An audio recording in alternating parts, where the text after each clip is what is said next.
Oi gente, tudo bem? Então a gente continua com a história contemporânea e agora a gente vai ler os impactos da Guerra Fria, ou pelo menos das ideias postas, né? Nesta divisão binária do mundo, nessa divisão entre o socialismo e o capitalismo, como é que isso pode ser lido à luz da América Latina, sobretudo no Brasil, a partir dos movimentos sociais de 64. Eu gostaria de jogar a luz para vocês sobre esse tema, porque é algo que pode cair em prova esse ano, sobretudo porque nós celebramos os 30 anos, então, da promulgação da Constituição. A promulgação da Constituição, ela é um evento fundamental e marcante para o Brasil quando a gente fala do processo de redemocratização. Eu não sei porquê, mas eu estou achando que vai cair a Constituição de alguma forma. E para que você compreenda os processos anteriores, né, que acabam sedimentando futuramente a construção dessa Constituição feita por Assembleia Constituinte, por um corpo de políticos, também juristas, a gente vai ter um monte de gente que vai acabar tendo um papel bastante efetivo no que eles vão chamar na Constituição Cidadã, que a gente já viu em aula, que é assim um ponto que talvez seja básico para a gente conseguir fazer, por exemplo, uma redação a respeito disso. Então você já fica sabendo o que é que culminou, como é que foi pensadas as estruturas para se desenhar essa nova Constituição e, na sequência, analisar a Constituição caso caia em prova. Então, vamos falar desses movimentos sociais e do golpe de 64. Gente, é legal de vocês terem em mente que as revoluções, os movimentos sociais, né, que visavam uma revolução, e também esses golpes, que são os golpes militares, estão muito na moda. Então é um tema que fatalmente alguma questão vai trazer, porque a gente vive um momento, como eu já mencionei na nossa aula anterior, em que algumas narrativas vêm sendo novamente colocadas à baila para discussão e reinterpretadas de acordo com o momento que a gente vive. Então, coloca na sua cabeça que é interessante fazer essa análise, ok? A diferença de 64 para o contexto que a gente vive hoje é que nós acabamos ali sendo influenciados pela narrativa, por assim dizer, e pelo poder econômico, pelo poder cultural e pelo poder de persuasão dos Estados Unidos sobre o Brasil. Então esse é o eco da Guerra Fria na política brasileira quando a gente fala de 64. A gente vai estar vivendo num momento histórico em que está se observando, já mencionamos também, o processo de descolonizações, em que há diversas revoltas, em que há acordos e determinadas saídas estratégicas para que alguns países que estavam, por exemplo, sob a dominação colonial, acabem se revoltando e acabem buscando a sua soberania. Já discutimos isso também e é legal de você guardar, porque você começa a conectar uma coisa com a outra. Está se observando insurgências, então está em diversas regiões, mas sobretudo o que chama mais a atenção devido ao grande poder econômico que essas regiões têm e grande potencial, principalmente, que é Cuba, China e Vietnã. Se a gente fala de Guerra Fria, se a gente fala de descolonizações, a gente tem que ter em mente que vai haver um momento em que alguns povos que recebem aporte de outras potências, como a gente já mencionou na nossa aula anterior, então vai acontecer um momento em que vai ser bem aceito, assim não, o jugo sobre algumas formas, sobre algumas formas de governo, sobre a política, sobre a economia, sobre a cultura. Quando fala de descolonização, tenha sempre em mente isso, que é legal ao trazer a ideia, por exemplo, das revoluções comunistas que acabam acontecendo nessas regiões, de que alguns grupos vão entender, por exemplo, que chega e que é hora de devolver o país, devolver ali para a sua nação, devolver o país para a sua população. Então, isso significa devolver em que sentido? Se não me é dado, eu vou pegar a força. E eu vou pegar a força e vou restabelecer as bases, então, históricas que situam o meu país como único, que situam o meu país como soberano, né? Então, são todas as bases fundamentais de determinado país que são retomadas. Em alguns momentos, quando a gente fala principalmente do processo de descolonização de Portugal, em alguns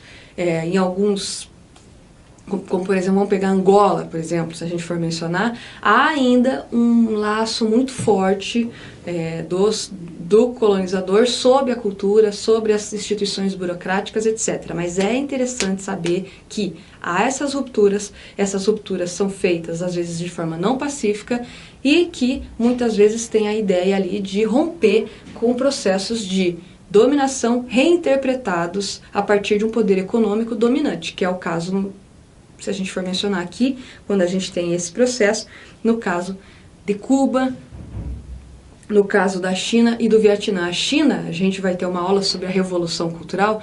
A China faz, que é chamada da Revolução Cultural na China, é um dos eventos históricos mais emblemáticos quando a gente fala disso. Mas a gente vai ver isso mais numa outra aula. A América Latina, já falei para vocês sobre a influência dos Estados Unidos.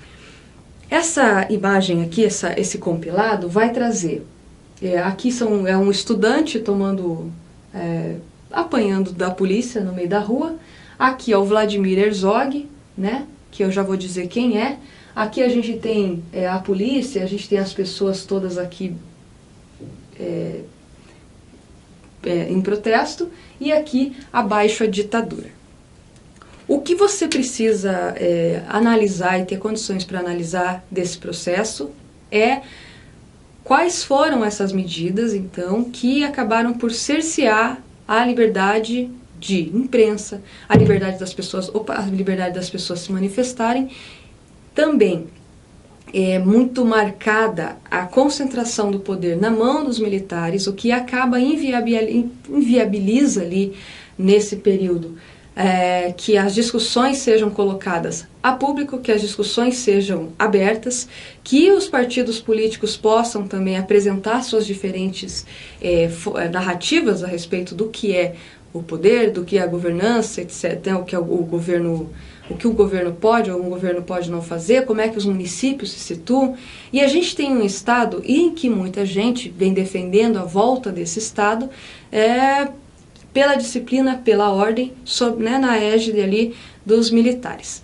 Eu gostaria que, quando a gente estudasse para o vestibular, a gente conseguisse trazer uma análise que não se finca nessa disputa que vem acontecendo, que é uma disputa muitas vezes que não é racional.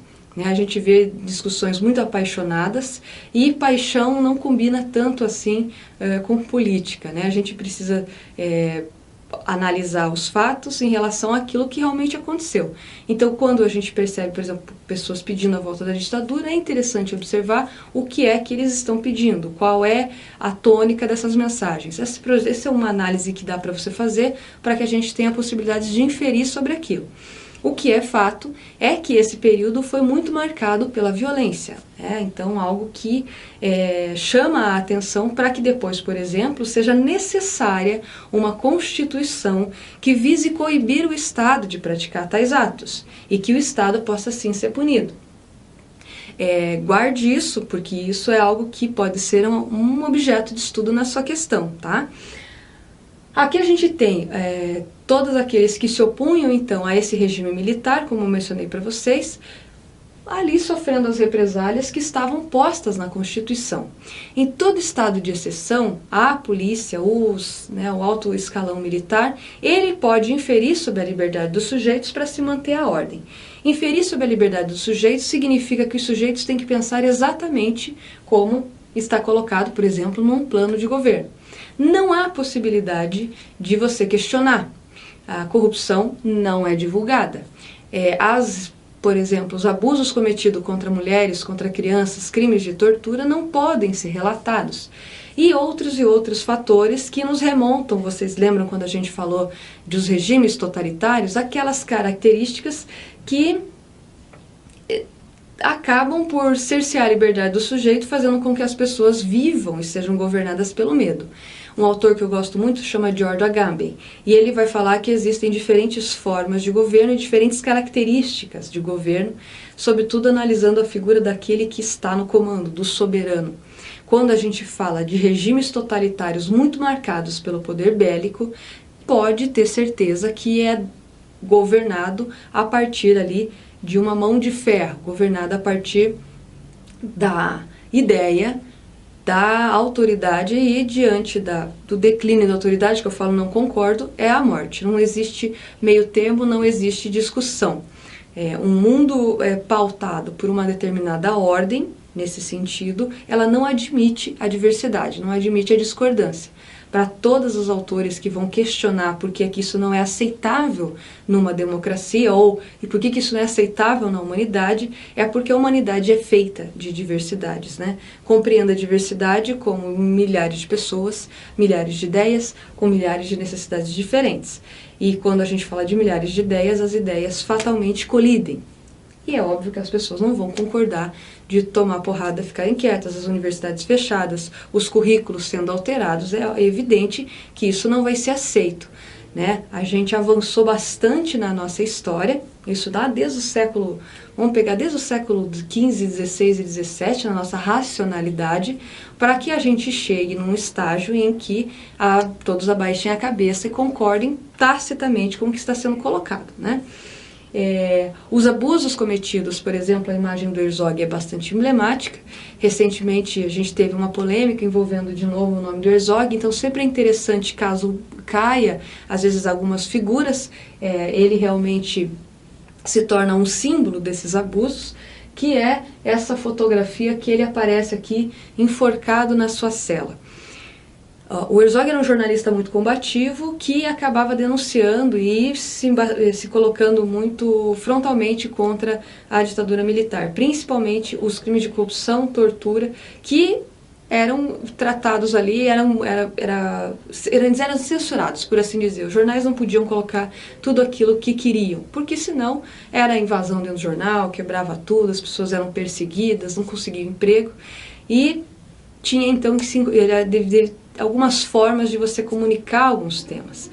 E o Herzog então é pego um determinado dia, vai ser interrogado, né, sobre ali as suas práticas comunistas. Lembra que eu falei para vocês que a Guerra Fria acaba criando, né, um pouco isso, e isso é muito incorporado aqui na ditadura militar no Brasil, essa caça aos comunistas e o que é essa ideia. Então você pensa que uma ideia surge de um jeito nos Estados Unidos, ela é reinterpretada e cada grupo que tem esse poder acaba criando a sua própria ideia do que deve ser perseguido. Então é bastante complexo pensar nisso e não é algo simples da gente analisar. Mas ele então é chamado a depor e ele é preso. Ele amanhã, né, vai na cela dele, ele aparece enforcado, dizem que ele não aguentou a pressão, realmente, que se matou.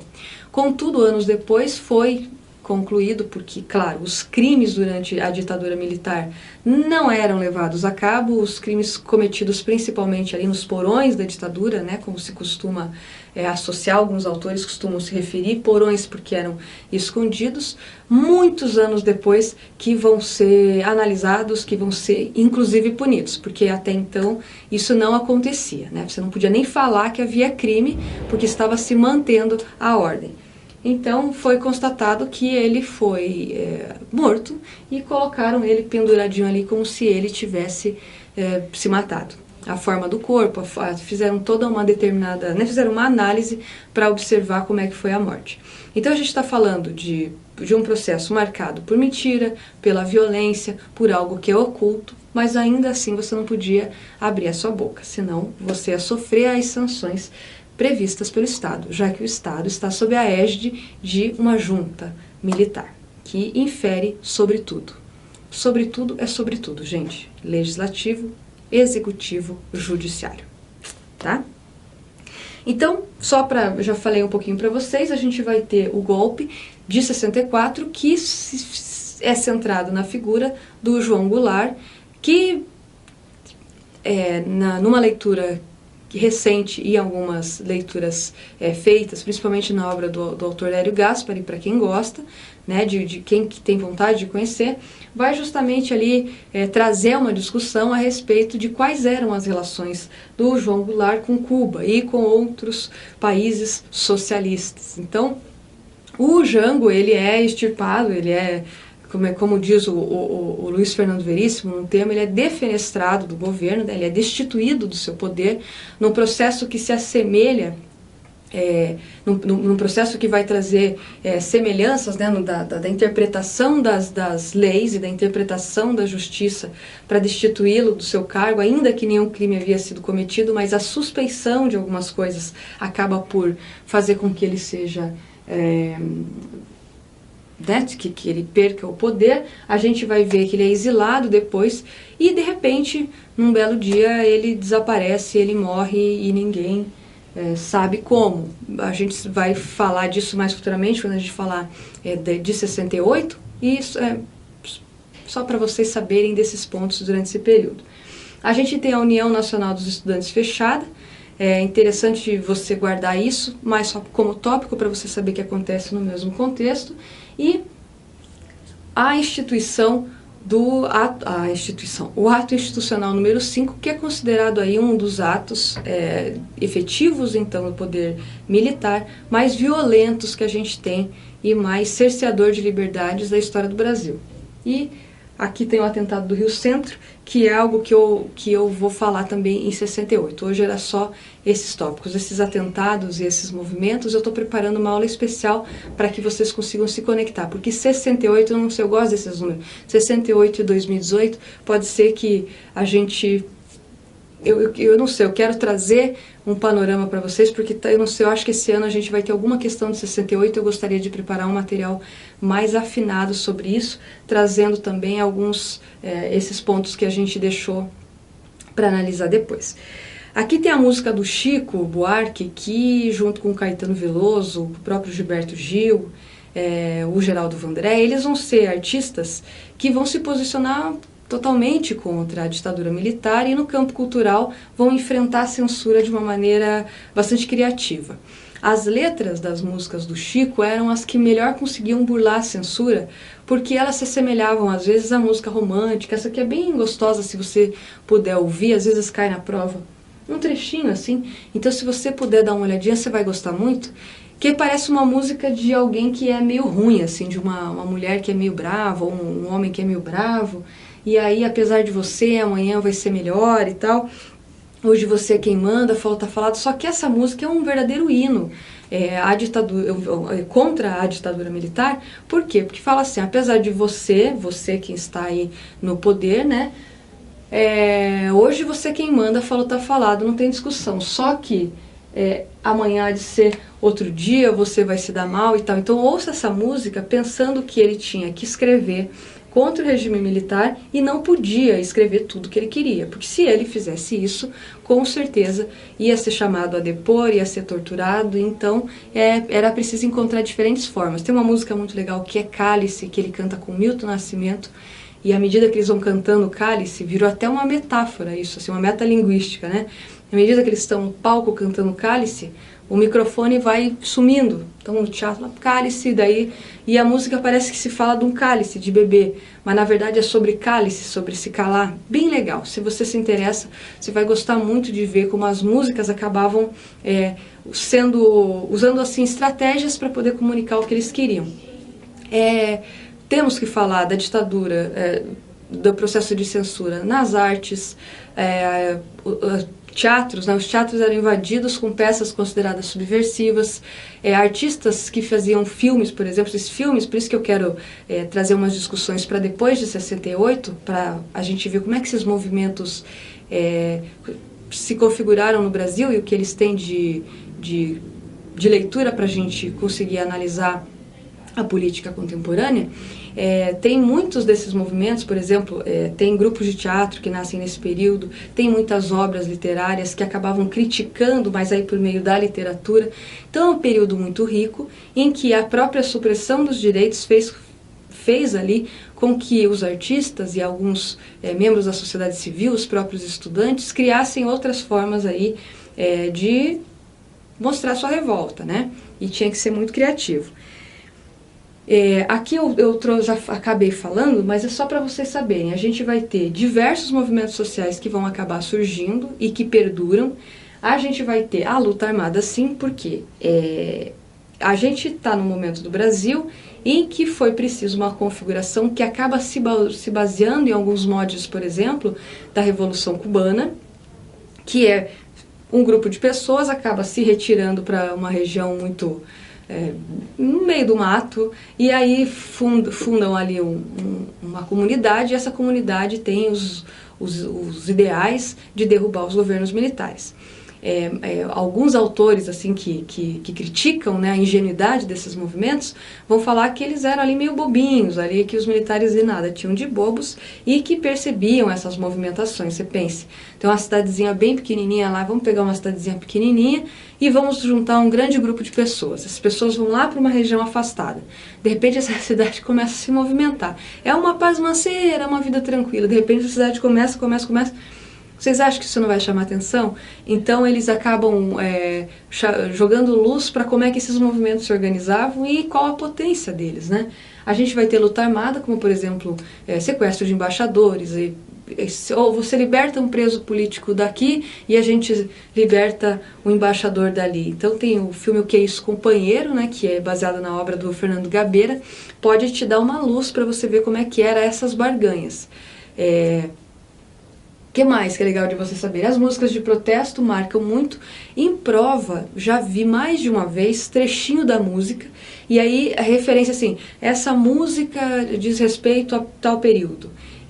Ela diz respeito, por exemplo, ao golpe militar de 64.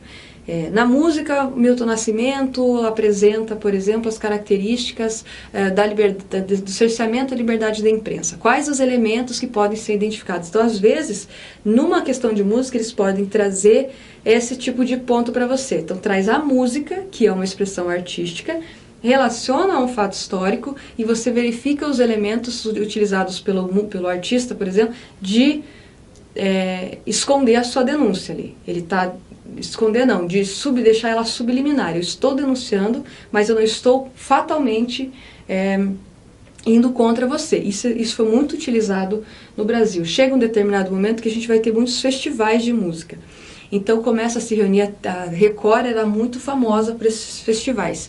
Então teve muitos desses, e ficou marcado, tem documentário para quem gosta, que ficou muito marcada essas músicas de protesto, todo mundo ia lá, aplaudia, não gostava, xingava. O Caetano Veloso teve um evento lá que ele foi completamente xingado pela plateia. O Caetano era, como diz o Chico, o Caetano desconcertava todo mundo. É bem interessante. E o exílio de artistas, o próprio Caetano, como eu mencionei agora, acaba se exilando, o Chico Buarque e assim por diante. Então é um processo que a gente vai ver de muita efervescência, a gente fala de bastante violência e de um cenário em que nem todo mundo concordava com aquilo que acontecia na ditadura militar. Aqui, eu acabei de falar e por coincidência está aqui. Aqui está a resposta, mas aí você analisa a questão certinho para você conseguir também dialogar, que é uma música do Roger Moreira, que hoje tem outro posicionamento político, mas o Roger sempre foi um crítico, né, da política, e aí ele fala, a gente somos inútil, que é um rock and roll, assim, é legal. Quando eu era pequena, não que eu seja muito grande hoje, mas quando eu era mais jovem, eu adorava ouvir o Traje a Rigor. Tinha um disco que era uma galinha, assim, era muito simpático, era pequenininha e gostava de ouvir. Então, gente, eu quero trazer para vocês esses pontos que são essenciais para a gente discutir Constituição, para a gente discutir tópicos que vêm sendo colocados hoje, a baila na discussão nossa cotidiana, que é a questão da volta de governos militares, as questões da ditadura, as perseguições. A gente tem como tópico algo que não costuma cair em prova, mas está demorando, que eu vou falar agora, que é a lei da anistia. Está demorando isso aí, ó, não sei não. Depois a gente combina, se vocês todos gabaritarem a questão, a gente faz uma festa. Músicas, alguns artistas que naquela mesma época, por exemplo, se posicionavam contra o regime militar, hoje emprestam a sua figura, emprestam também a sua trajetória para defender campos progressistas. Então, como é que se mescla essa discussão no momento que a gente vive hoje? É a mesma coisa? É uma ditadura? É parecido? Essas coisas é bom você analisar, porque é questão. E vai cair como análise para você. Aí você já sabe dos fatos históricos e, ó, gabarita. Aqui são algumas imagens, que é o povo na rua. Aqui acho que é na Cinelândia, se eu não me engano, lá no Rio. E aí, eu acredito que sim, o povo todo artista, amanhã vai ser outro dia, né? Uma frase de otimismo, dizendo que amanhã vai ser outro dia e que a luta continua, né? Então as pessoas usaram essa frase virou uma espécie de um hino de desafio realmente aos poderes ali que são contra os interesses da população. Até hoje, por exemplo, muitos movimentos usam essa música como um seu emblema, uma espécie de um hino, né, de que hoje você que manda, mas amanhã vai ser outro dia. Se você repete isso em qualquer momento, amanhã vai ser outro dia, amanhã vai ser outro dia. Não desistir, né, de falar isso e desse processo de luta. Aqui é pelas diretas. Diretas já vai ser um movimento muito longo, tem o filme que eu indiquei para vocês já numa aula. Vai ser um processo muito longo que vai culminar só nos anos 80, que a gente tem. Antes das diretas, falei, lei da anistia. Diretas a gente vai ter, a gente já fez em aula quando a gente falou da Constituição, então guarda a gente o que pode, que é o pedido pelo voto direto, né, porque os abusos cometidos pelos militares começam a vir à tona e as pessoas vão se indignar.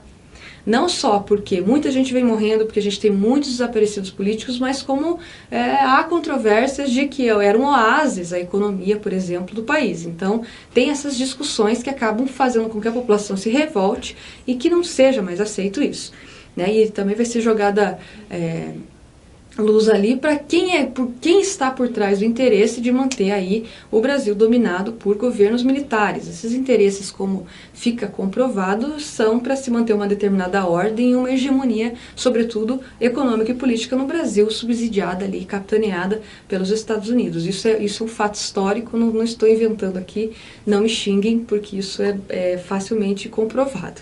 Né? A lei da anistia. A lei da anistia não cai faz anos em prova, às vezes é uma ou outra questão, mas cai mais como no meio da questão, mas não é sobre ela, é só mais assim contextualizando. Lei da anistia. Se perguntar para você, guarda a seguinte questão. A lei da anistia vai ser canetada ali pelo Figueiredo, né? Porque a gente ainda estava no regime militar, mas já vinha apresentando aí sinais de que não se mantinha muito naquele modelo, tanto que 4 anos depois a gente tem as diretas, né, o pedido, a formalização das diretas já, e nesse período, essa lei da anistia tem o seguinte objetivo, que todo aquele que foi considerado criminoso, preso político, ou que cometeu algum crime durante a ditadura militar até 61, eu vou confirmar, mas a partir da lei da anistia vai ter esses crimes perdoados. Isso significa, entre outras coisas, que o Estado tem um dever de reparação, inclusive econômica, porque a gente vai ter pessoas que perderam familiares, a gente tem gente que vai ser perseguido e não pôde trabalhar, vai ter pessoas que vão ter desenhos, obras de arte confiscados que não pôde publicar e esse é o fruto do trabalho da pessoa. Então vai ser uma série de medidas que vai dar conta, então, dessa anistia, que depois é reinterpretada para ser uma anistia irrestrita, geral e ampla, para que todo mundo, e isso pode jogar luz também para que, por exemplo, os crimes cometidos, né, pelos militares sejam abonados, por assim dizer. Então há uma discussão sobre isso, é algo que, se cair em prova e tiver a lei da anistia, você pense que é algo bastante amplo, e ela vai ter um impacto interessante e fundamental quando a gente fala de diretas já e de Constituição. Então, acho que vale a pena dar uma olhada na lei da anistia só para saber, só para você se familiarizar, porque há muitas discussões a respeito da lei da anistia que muitas vezes passam despercebidas e que eu acho que podem ser fundamentais, que é a lei da anistia, a época da promulgação, o que ela previa, isso eu falei para vocês, para você verificar as falhas, os limites dessa lei da anistia, que isso é algo que vem sendo muito discutido. Recentemente eu vi um fórum e as pessoas estavam falando disso. E finalmente, qual o impacto da lei da anistia para as diretas? Guarda que isso aí, ó, é chave.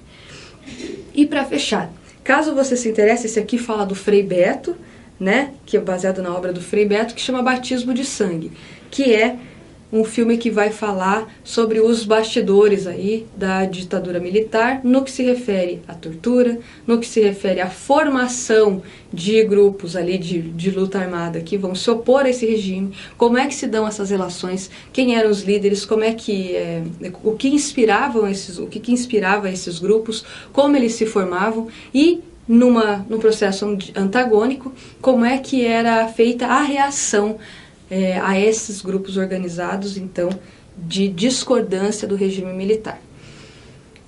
É muita coisa, mas eu acho que eu falei os pontos principais para você tentar situar esse tema no contexto do Brasil contemporâneo.